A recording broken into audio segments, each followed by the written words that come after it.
주현절 후 셋째 주일을 맞아 말씀 앞에 나온 성도님들을 예수 그리스도 이름으로 환영합니다. 오늘 주님께서 주신 말씀은 창세기 3장 1절로 13절까지의 말씀입니다. 오늘 말씀을 통해 주님은 우리가 가진 원죄라는 것이 무엇인지, 우리의 죄성, 우리가 죄의 굴레를 씌우고 있다고 하는 것이 무엇인지에 대한 말씀에 도전을 주고 계십니다. 우리가 로마서의 말씀을 일일 묵상으로 나누고 있죠. 우리 사도 바울, 주님이 세우신 말씀의 사도 바울은 우리가 이 아담의 범죄로 인한 그 죄의 굴레로부터 벗어나 예수의 십자가로 인해서 하나님의 의의를 덧입었다고 말씀하고 있습니다. 우리를 죄의 굴레에 묶은 그 원죄, 우리의 죄성이라는 것은 도대체 무엇일까요? 오늘 말씀을 통해서 우리 죄의 본성, 우리 육성에 깊이 스며 있는 죄의 그 뿌리가 무엇인지를 만나는 그 진실을, 그 아픈 진실을 만나는 이 시간이 되기를 주의 이름으로 축원합니다. 오늘 본문 말씀 3장 1절부터의 말씀은 이렇게 시작합니다. 그런데 뱀은 여호와 하나님이 지으신 들짐승 중에 가장 간교하니라. 뱀이 여자에게 물어 이르되 가장 간교하니라. 뱀이라는 것도 주님이 만드신 피조물 중에 하나죠. 이 뱀을 계시록 12장 9절의 말씀에 보면 그가 사단이었다라고 분명히 이야기하고 있습니다. 그렇다면 주님이 만든 피조물 모두 좋았더라 하는 그 피조물 가운데 뱀은 없었던 걸까요? 뱀도 그 안에 있었죠. 분명한 것은 뱀이 사단의 역사에 쓰임을 받는, 사단의 말을 전하고 사단의 역사를 이루는 그것에 쓰임 받았다는 겁니다. 그렇다면 뱀은 왜 그 쓰임을 받게 되었을까 하는 그 비밀이 오늘 말씀에 있는 간교하니라, 아롬이라는 말인데 아롬이라는 동사에서 왔죠. 이 아롬은 지혜롭고 진중하다고 하는 좋은 뜻입니다. 그런데 가장 지혜로운 자인 거죠. 가장 지혜로운 이 피조물의 지혜가 하나님께 맞서는, 하나님과 어긋나는 관계가 되었을 때 그 가장 귀한 선물은 가장 큰 저주가 되는 것이죠. 이것이 이 뱀의 비극입니다. 가장 지혜로웠지만 가장 간교한 자가 된, 하나님께 저주받고 이 땅에 마귀가 되어버리는 그 비밀이 이 말씀 가운데 있는 것입니다. 뱀이 여자에게 물어 이르되, 하와에게 이르는데 하나님이 참으로 너희에게 동산 모든 나무의 열매를 먹지 말라 하시더냐, 이렇게 묻고 있습니다.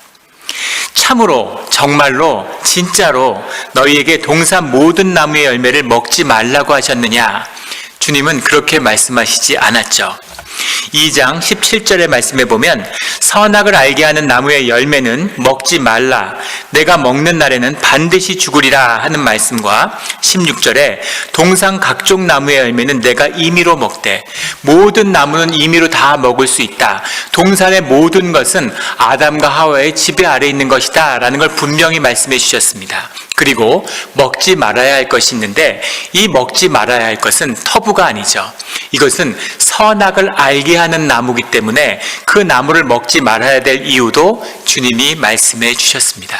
그리고 이것을 먹지 말아야 하는 이유는 하나님과의 언약이죠. 이 동산에 하나님의 축복된 이 하나님의 나라에 살기 위한 하나님과 지켜야 할 언약입니다. 그 언약을 받고 그 언약의 내용이 무엇인지도 알고 있죠. 그리고 하나님이 경계하는 뜻이 무엇인지도 알고 있습니다. 그리고 이 모든 것은 이 동산에 있는 모든 피조물이 주님의 말씀으로 알고 있는 거죠. 뱀과, 오늘날의 뱀과는 달랐겠죠. 사람이 말이 통해요. 이 원래 창조의 세계, 다스리는 권세의 세계, 이것이 분열되지 않고 주님 안에 하나가 됐던 이 세상에서는 모든 말이 통하는 겁니다. 인간이 분열된 증거가 언어의 분열이죠. 언어가 하나 됐던 세상, 우리가 사랑에 빠지고 이 사랑의 언어에 눈을 뜨게 되면 그러면 만물과 말이 통하죠. 새들이 갑자기 노래를 하고 이웃집의 개가 나를 보고 웃는 모습을 보게 되고, 그런 것처럼 만물이 통하던 시대입니다. 따라서 이 피조물인 뱀도 이 하나님의 말씀을 들었고 그 말씀의 뜻이 무엇인지 알고 있는 것이죠. 그런데 뱀이 뭐라고 얘기하냐면 정말로 너희에게 모든 동산 나무의 열매를 먹지 말라 하시더냐라고 말씀을 틀었어요.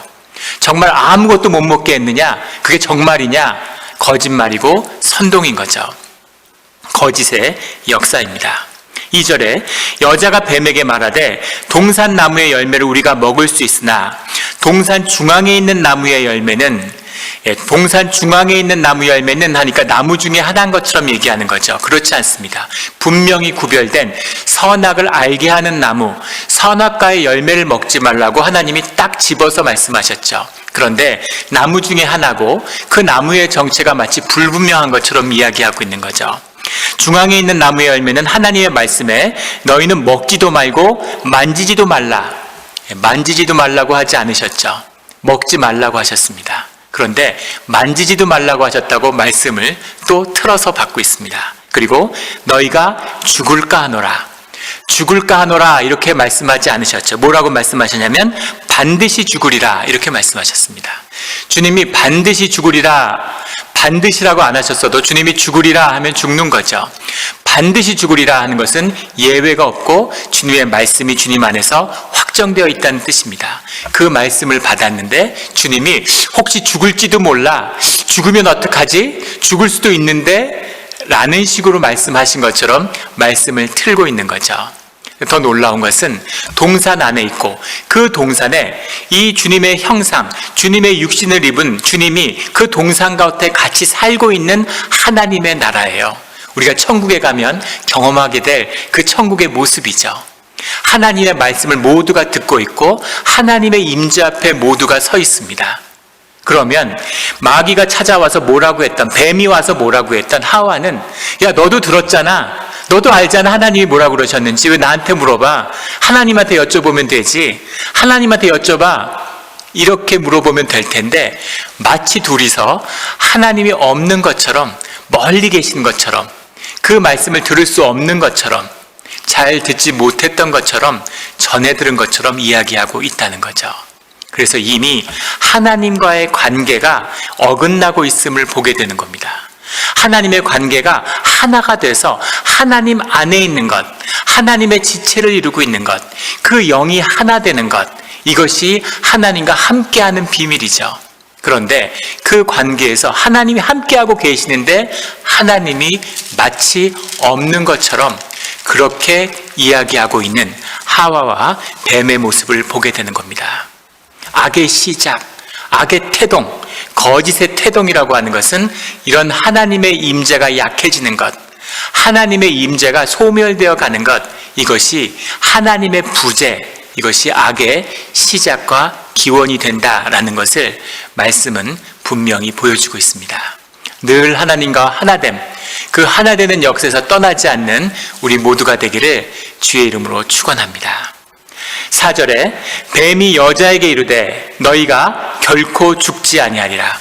뱀이 충격적인 선언을 하는데 하나님이 반드시 죽으리라 라고 말씀했는데 사단이 뭐라고 얘기하냐면 너희가 결코 죽지 아니한다라고 하나님의 말씀을 정면으로 거스르는, 하나님의 말씀을 대놓고 반대로 이야기하는, 하나님의 말씀을 폐하려고 하는 그런 마귀의 말, 사단의 말이 선포되고 있다는 거죠. 말씀의 대적은 말씀밖에 없어요. 말씀의 영으로, 말씀의 권능으로 세상이 다스려지는 겁니다. 그래서 항상 사단 마귀는 그 말씀을 폐하려고 드는 거죠.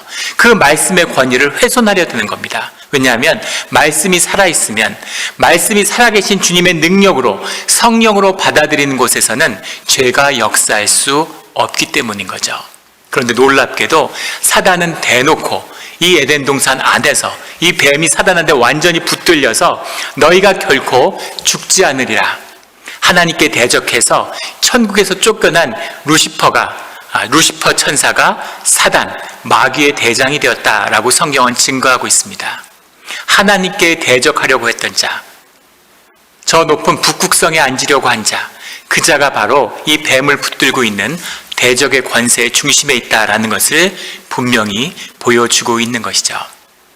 그렇다면 주님은 그걸 모르셨을까요? 이 사단의 농간을, 사단의 흉계를 모르셨을까요? 주님은 전능하고 전지전능한 주님은 이것을 알고 계셨겠죠. 그런데 주님은 왜 이런 일이 벌어지는 것을 그냥 용납하셨을까 하는 것이 우리에게 도전이 됩니다. 그 이유는 무엇이었을까요? 5절에 너희가 그것을 먹는 날에는 너희 눈이 밝아져 하나님과 같이 되어 선악을 알 줄 하나님이 아심이니라. 마치 하나님이 인간을 시기 질투하고 하나님의 권위를 넘보지 못하게 하려고 너희에게 숨긴 거야. 그 영적인 진실이 있는데 그것은 너희가 하나님과 같이 된다. 선악과의 열매만 먹으면 선과 악을 알게 돼서 하나님과 같이 된다. 이렇게 얘기하는 거죠. 하나님과 같이 되는 것, 이것이 사실은 이 유혹의 본질인 것입니다. 뱀의 마음이고 하와의 마음이죠. 하나님 같이 되고 싶은 거예요. 우리의 마음입니다. 우리는 하나님의 형상에 따라 만들어졌기 때문에 하나님과 같은 권세, 하나님과 같은 영적 지위를 갖고 싶어 해요. 우리는 찬양을 받기를 원하고 우리는 높임받기를 좋아합니다.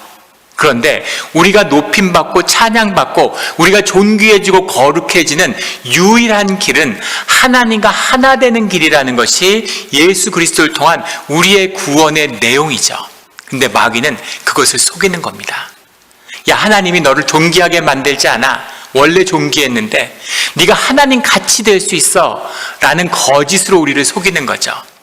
그 거짓에 한번 넘어가면 우리가 거짓으로 내가 인식하는 내 에고가 거짓이잖아요. 우리가 에고가 거짓인 걸 알면서 왜 이 거짓의 에고를 높이기 위해서 내 인생의 평생을 다 허비하고 다 소모하며 살아가고 있습니까? 거짓 나무집시화로 날 꾸미기 위해서 인생의 대부분을 소모하고 있죠. 왜일까요? 에고가 높임받는 그 거짓에서 하나님 같은 그 거짓 세계에서 살아가는 것이 좋기 때문이죠. 왜 좋습니까? 하나님 같기 때문입니다. 하나님은 될 수 없죠. 하나님 같이. 왜 사람들이 게임 세계에 빠지고 가상의 현실에 빠져서 살아갑니까? 왜 대부분의 시간을 자기 삶을 거짓으로 꾸미기 위해서 SNS 같은 걸 꾸미는 데 시간을 보낼까요? 그 세계 안에는, 거짓 세계 안에서는 내가 왕 같은, 내가 하나님 같은 그런 존재로 인식되고 내 자신을 받아들이고 싶은 거죠. 문제는 그것이 거짓이라는 겁니다. 그 거짓은 썩어지는 육심과 함께 죽어지는 거죠. 잠깐 있는 것이고 그 썩어지는 거짓 아래서 우리의 진실도 같이 썩는다는 겁니다. 이것이 비극인 거죠. 이것이 인간의 비극이에요.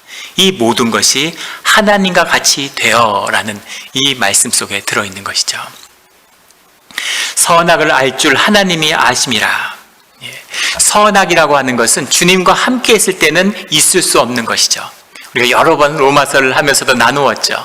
100% 온전함 안에는 선악이 있을 수 없습니다. 100% 거짓은 100% 진실과 똑같은 것이죠. 아무도 속지 않는 거짓, 그건 진실이죠. 오직 온전함이 깨진, 하나님하고의 관계가 깨진 자리에서만 선악은 역사하는 거예요. 그래서 선악이라고 하는 건 하나님과의 온전한 관계가 깨어지는 자리에서 시작되는 겁니다. 선악과를 먹어서 선악의 문제가 시작된 것이 아니라 선악과의 열매를 먹지 않기로 한 주님과의 언약이 깨졌기 때문에 선악과의 열매가 역사하기 시작하는 것이죠. 이것이 중요한 진실입니다.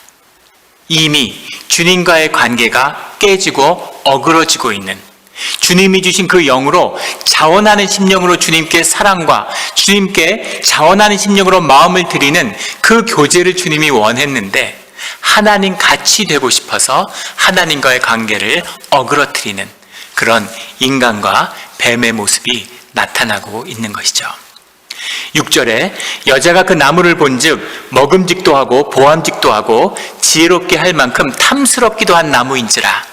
아직 선악과를 먹지 않고 아직 관계가 깨지지 않았는데 이미 그 유혹에 들어간 거죠.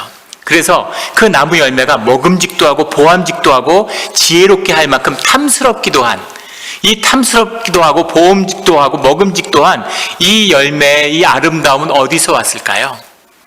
하와의 마음에서 온 거죠. 예전에 한국에 있을 때 어떤 분을 만났는데 중년의 나이에 공무원으로 뭐 하나 부족할 것이 없는 분이었는데 바람이 나서 이혼을 하고 아이를 잃어버리고 재산을 잃어버리고 직장을 잃어버리고 모든 걸 다 잃었어요. 그런데 그분이 그 바람난 여자하고도 결국 관계가 깨져버렸습니다. 그래서 그 여자하고 같이 살아야지 모든 걸 다 그걸 희생했는데 왜 그 관계가 깨졌습니까? 하고 물어보니까 그런 고백을 하시더라고요. 정말 믿을 수가 없다고. 완전히 정말 마음에 그리던 꿈에 그리던 사랑을 만났기 때문에 모든 걸 다 잃어도 아까울 게 없을 것 같았는데 정작 모든 걸 다 잃고 나서는 그 여자가 너무너무 믿고 아무것도 아니게 전혀 매력이 없는 그런 여성으로 변해버렸다는 거예요. 그 여성의 매력이 매력적이었겠죠. 모든 걸 각오하고 잃어도 후회가 없을 만큼. 근데 그 매력은 그 여성에게 있는 것이 아니라 내 마음에 있는 여성성에 있는 것이죠. 가장 낮은 단계의 여성성, 로맨틱 러브에 빠졌던 것입니다. 그것을 그 여성에게 투사했을 뿐이죠. 그 여성을 아름답게 보고 탐스럽고 정말 매력적인 여성으로 느껴졌던 것, 그것은 내 자신의 마음, 내 자신의 죄성에서 비롯된 것이다. 이것이 영의 진실이죠. 그래서 하와는 이미 선악과를 먹기 전에 악에 빠져 있는 모습을 잘 보여주고 있습니다. 그래서 그 여자가 그 열매를 따먹고 하와가 그 유혹에 넘어간 것이죠. 그 하와의 유혹에 넘어간 것보다 더 충격적인 사건이 그 다음에 벌어지는데, 이 사건이 바로 사도 바울이 얘기하는 우리가 죄의 굴레를 쓰게 된 그 비밀이 여기에 있는 거죠. 자기와 함께 있는 남편에게도 주매 그도 먹은지라 라는 이 말씀입니다. 짧게 이야기하고 있지만 이 아주 중대한 말씀이죠. 왜 이 말씀이 그렇게 중요하냐면 하와하고 아담은 완전히 달라요. 하와는 사단의 유혹을 받았습니다. 그런데 아담은 그 유혹을 받지 않았어요. 아담이 행동을 결행한 것은 하와가 그 열매를 먹었기 때문이에요. 아담이 하나님의 말씀을 분명히 알고 있고 하나님이 어떤 분이신지도 알고 있죠. 그리고 아담에게 돕는 배필을 구해주신 분이 하나님이세요. 그 하나님의 말씀을 알고 있는 아담이 만약에 사태가 이렇게 됐으면 주님께 나아가야 됐겠죠. 주님이 주신 돕는 배필이 뼈 중에 뼈, 살 중에 살인 하와가 선악과의 열매를 먹고 말았습니다. 주님 어떻게 하나요? 이제 죽을 텐데 하와가 죽게 됐는데 내가 아무것도 할 수가 없네요. 주님 어떻게 하면 좋겠습니까? 주님 하와를 좀 살려주세요. 이제 죽을 것 같습니다. 어떻게 하면 될까요? 이렇게 나왔어야 될 건데, 그런데 놀랍게도 아담이 하와가 먹은 열매를 같이 먹고 동반 자살의 길로 접어들었다는 거죠. 왜 그랬을까?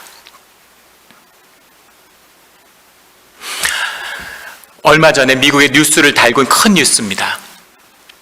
한 남학생이 자살을 했는데 SNS에서 만난 여자친구하고 교제를 하다가 그 여자친구가 죽겠다고 하니까 너만 가게 둘 수는 없다. 나도 너와 끝까지 함께 하겠다고 하고 고등학생이 자살을 감행한 거예요.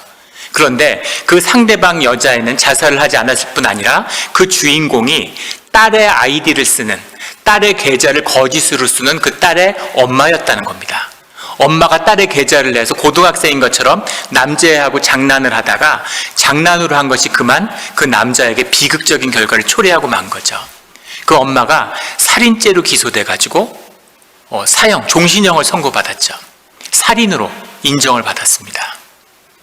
요즘 세상에 경험할 수 있는 일이죠. 로미오와 줄리엣에 나온 이야기처럼 하와를 위해서 목숨을 던진 아담의 모습입니다. 근데 이 사건에 로맨틱 러브의 정수와 같죠. 남자 중에 남자. 이 모더니즘의 세계에서는 이 로맨틱 러브를 가장 가치 있고 아름다운 것으로 칭송하잖아요. 그렇지 않습니다.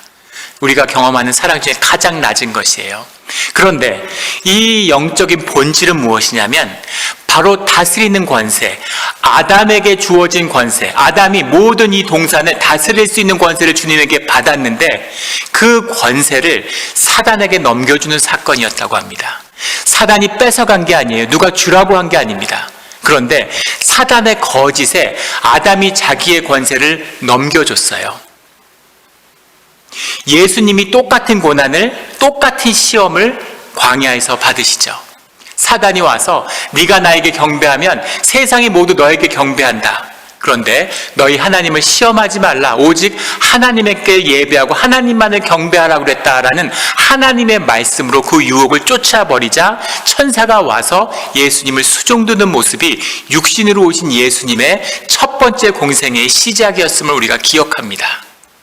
그것처럼 이 아담에게 주어진 이 시험, 아담에게는 이런 사단의 유혹이 있을 수 있는 것이죠. 아담의 삶에는 이 유혹을 이기고 넘어갈 이 선악과의 열매를 넘어서서 하나님의 비밀을 깨달아 아는 신비가 아담과 함께하고 있는 이 동산에는 있는 겁니다. 그런데 첫 시험에서 아담은 사단에게 무릎을 꿇는 것으로 자신의 삶이 시작됐다는 거죠. 그래서 이 땅의 권세가 마귀에게 넘어가 있는 거죠. 뺏긴 것도 아니고 누가 준 게 아니라 인간이 넘긴 겁니다. 아담이 넘긴 거죠. 그래서 사단의 권세가 세상을 다스리는 거죠. 그 사단의 권세를 꺾어버린, 그 죽음의 권세를 꺾어버린, 그 인간에게 주어진 그 벌을 가지고 인간의 굴레를 씌우는 그 굴레가 벗어진 오늘날에도 이 사단의 거짓에 넘어가서 사단에게 종노릇하는 그 삶을 인간들이 제2의 아담인 우리가, 그 후손인 우리가 여전히 살고 있다는 것, 이것이 우리가 가진 죄성의 본질입니다. 사단의 권세가 아니라 그 권세 아래 무릎을 꿇는, 자원하는 심령으로 무릎을 꿇고 마는 우리의 어리석음과 탐욕, 그것이 우리의 죄성의 본질이라는 거죠. 주님은 그것을 다스리라고 우리에게 말씀하고 계시는 거죠. 그래서 아담이 범죄함으로 그 인간의 권세를 잃게 되는 겁니다. 7절에 이에 그들의 눈이 밝아졌다는 건 이제 육성의 눈을 떴다는 거죠. 육의 욕구에 끌리게 되었다는 겁니다. 이 말씀이 잘 와닿지 않을 수가 있어요. 유럽에 살아보면 유럽 사람들은 굉장히 성적으로 개방되어 있습니다. 우리는 한국에서 살아서 굉장히 성적으로 억압된 문화 속에서 자랐죠. 한국 문화는 폭력에 대해서는 굉장히 개방적이에요. 근데 성적으로는 억압합니다. 일본은 반대죠.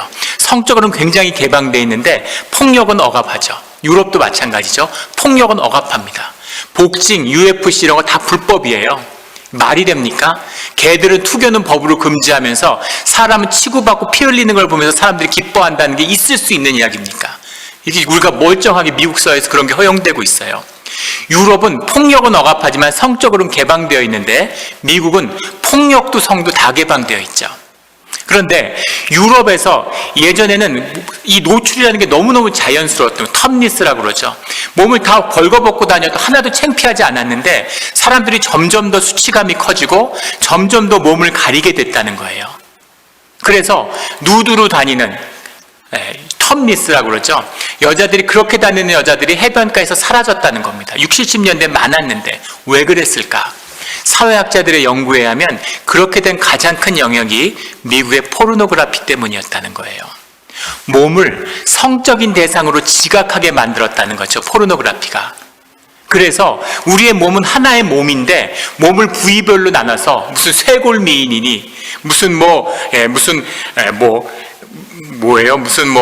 뭐가 매력적이니, 뭐가 등이 매력적이니, 무슨 핫백이니 온갖 걸로 몸을 성적인 대상으로 만들어버리는, 사람들을 분열하다시피 하다가 분열시키다가 이제는 육신도 모두 분열시키는 그런 영적 타락의 세상을 살고 있는 거죠. 눈이 밝아졌다는 건 이제 내 몸의 정욕, 내 몸의 탐욕, 내 몸의 육성에 대해서 내가 그것을 깊게 센스하기 시작했다라는 거죠. 거기에 붙들리기 시작했다는 겁니다. 언약이 깨진 자리, 주님 관계가 틀어진 자리에서 죄가, 그 굴레가 이제 맹위를 떨치게 되었다라는 것이 바로 이 눈이 밝아져라는 말씀의 본질이죠. 그 결과는 무엇이었냐면 자기들이 벗은 줄 알고 무화과 나무 잎을 엮어 치마로 삼았더라.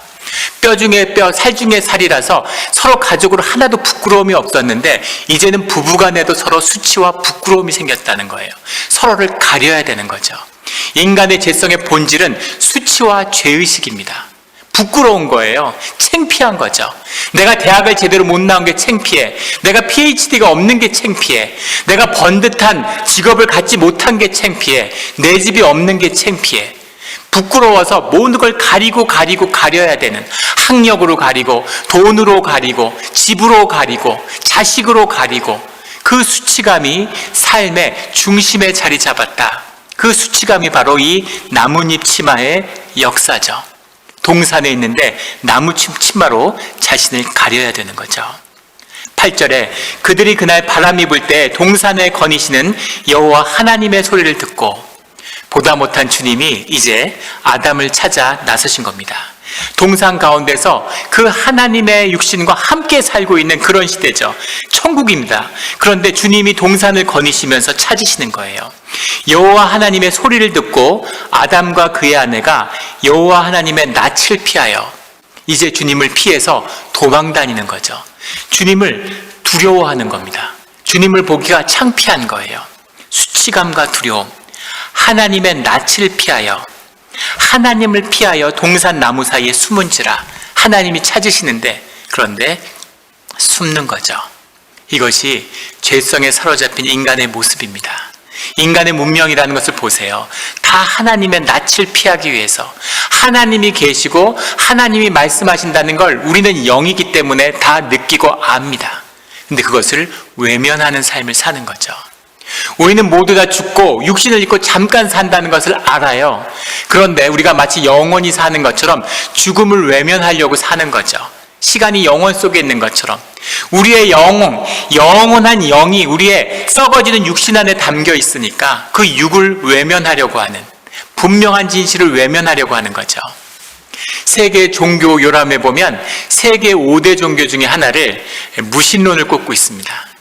영국의 그 사회생물학을 믿는 사람들, 그 리차드 도킨슨이라는 사람이 사회생물에 대한 도전적인 책을 썼어요. 좋은 책입니다.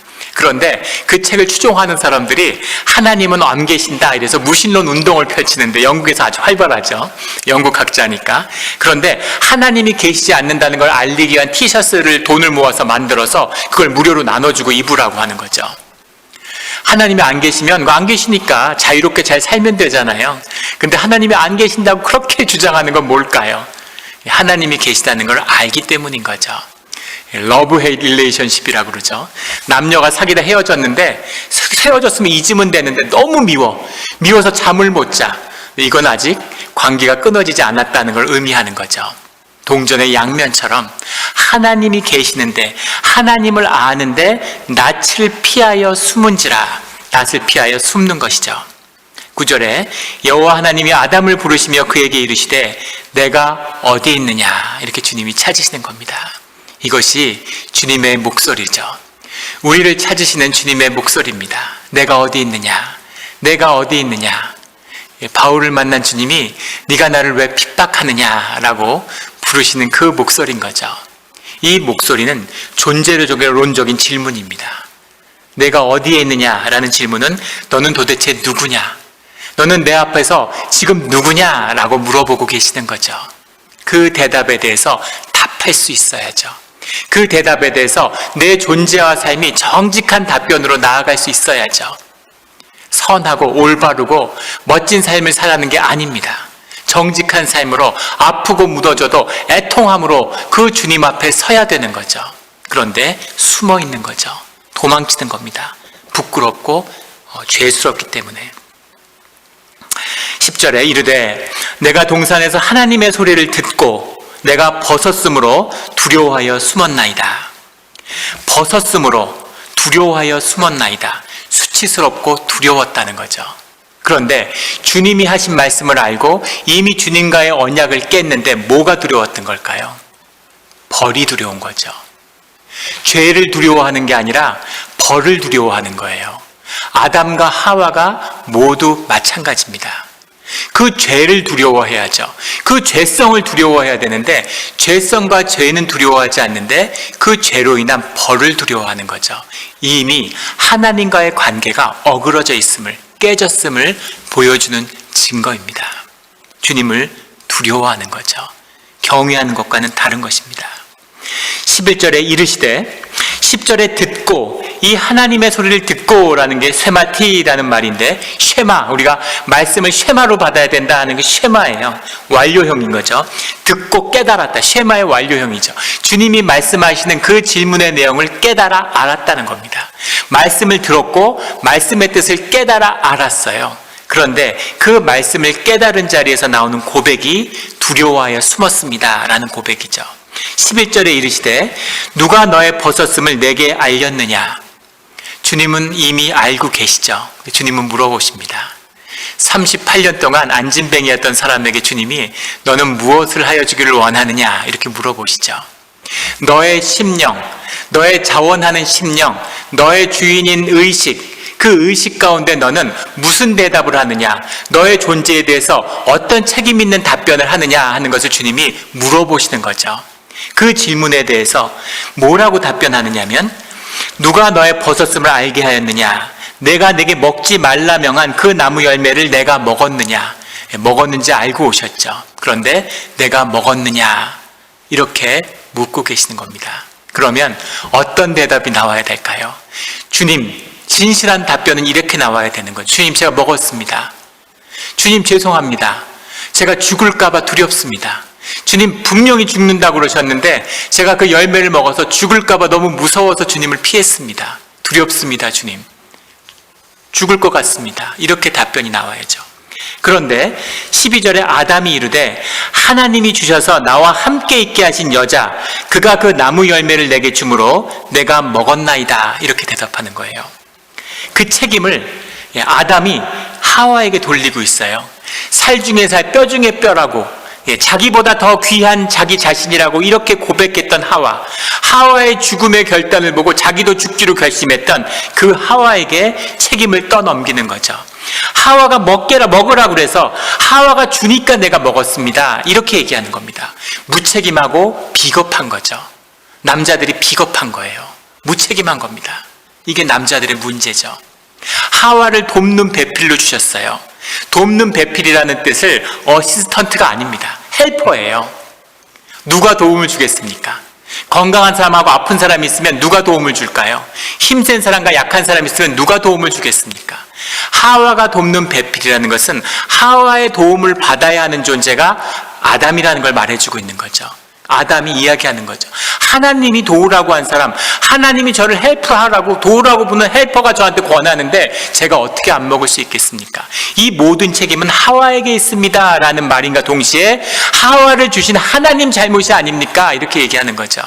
우리 인생이 이렇게 된 게, 내가 이렇게 살고 내 마음에 안 들고 이런 모양으로 살게 된 게 다 사실은 하나님 때문이 아닙니까? 라는 말을 하고 싶은 거죠. 그렇게 말을 못하니까 주님이 주신 하와가 내게 먹게 했습니다 이렇게 얘기하는 거죠. 13절에 여호와 하나님이 여자에게 이르시되 내가 어찌하여 이렇게 하였느냐. 하나님이 최후 진술할 기회를 주시는 거죠. 여자가 이르되 뱀이 나를 꿰물어 내가 먹었나이다. 먹은 건 나예요. 먹기로 결단한 것도 납니다. 그런데 뱀 때문에 먹었습니다. 똑같은 거죠. 아담과 똑같은 답변을 하고 있어요. 뱀을 만든 것도 하나님이지 않습니까? 하나님 왜 깨게 하셨습니까? 하나님 왜 유혹으로부터 지켜주시지 않으셨습니까? 뱀을 왜 만드셨습니까, 주님? 사실은 이런 이야기죠. 하나님이 만드신 뱀이 나를 꿰었습니다 하고 그 책임을 넘기고 있는 거죠. 내 삶에 대한 내 책임, 내가 내 삶을 책임져야 하는 그 세상을 차지하고 다스려라 하는 것이 하나님이 우리를 부르신 그 책임이죠. 다스리는 권세입니다. 이 다스리는 권세, 에덴의 동쪽이라고 하는 책을 우리 지역이 나온, 이 몬트레이가 낳은 존 스타인백이라고 노벨 문학상을 받았죠. 이 창세기에서 가인과 아벨의 이야기에서 모티브를 얻어서 그 책을 썼습니다. 그 주인공도 아담이죠. 아담의 둘째 아들이 범죄하면서, 성경은 큰아들이 범죄하는데 책에선 둘째 아들이 범죄하죠. 그 아들에게, 그 죄책감에 시달리는 아들에게 마지막 남기는 유언이 팀쉘이죠. 팀쉘 하고 아버지가 죽어갑니다. 그 팀쉘이 창세기 4장에 나온 팀술보, 그것을 다스려라, 그 죄를 다스려라 하는 그 다스려라 하는 그 말이에요. 이 말을 존 스타인백은 인류 역사에서 가장 중요한 단어 하나만을 꼽으라면 이 팀쉘이라고 얘기한다. 이렇게. 이 팀쉘이 사실은 모더니즘의 시작이라고 고백하는 거죠. 인간이 자신의 삶을 다스려야 된다는 거예요. 그 다스림의 권세를 주셨는데 다스리지 못하는 거죠. 다스려야 되는 것입니다. 죄의 노예가 돼서 이제 주님이 우리를 다시 십자가로, 그 보혈로 그 죄의 굴레를 깨주셨죠. 그리고 그 죽음에서 부활함으로, 죽음으로 죄값을 치르고 부활하시는 새 생명으로 우리와 연합함으로 우리가 주님의 새 생명으로 들어선 것입니다. 새 생명에 들어갔는데 그 6장 말미에 가서 그 7장에서 바울이 피를 토하며 하는 얘기, 왜 죄에 머물 수가 있느냐, 어떻게 죄를 지을 수가 있느냐, 어떻게 주님의 새로운 생명을 받은 자가, 십자가의 보혈의 은혜를 입은 자가 다시 죄를 지을 수가 있느냐. 그런데 우리가 죄를 짓는 것입니다. 하지만 죄의 굴레에 묶여 있는 것은 아니죠. 우리는 그 죄를 다스릴 수 있는, 죄에서 벗어날 수 있는, 죄를 극복할 수 있는 권세를 입은 거예요. 그것을 경험하는 것이 신앙의 실제입니다. 그것을 경험하는 자만이 예수 그리스도의 권능과 이름이 무엇인지를 만나는 것이죠. 이것이 거듭난 우리의 생명이고 삶입니다. 주님의 벌이 내려요. 주님의 벌을 받습니다. 뱀은 가혹한 벌을 받죠. 하나님의 말씀을 정면으로 거스렸으니까 말씀을 거스르는 자에게는 용서가 있을 수 없죠. 용서의 주체이신 주님을 거부했는데, 말씀을 거절했는데 무슨 용서가 있겠습니까? 끝인 거죠. 그리고 여자와 아담에게 하나님이 벌을 내리십니다. 땅은 너로 말미암아 저주를 받았다. 다스림의 권세가 깨어진 것이죠. 평생 일하여도 가시덤불과 엉겅퀴만을 구하는 그런 삶을 살게 될 것이다. 생명을 낳는 그 축복이 고통으로 경험하는 것이 너희 삶의 본질이 될 것이다. 삶의 본질이 고통이 되어버린 거죠.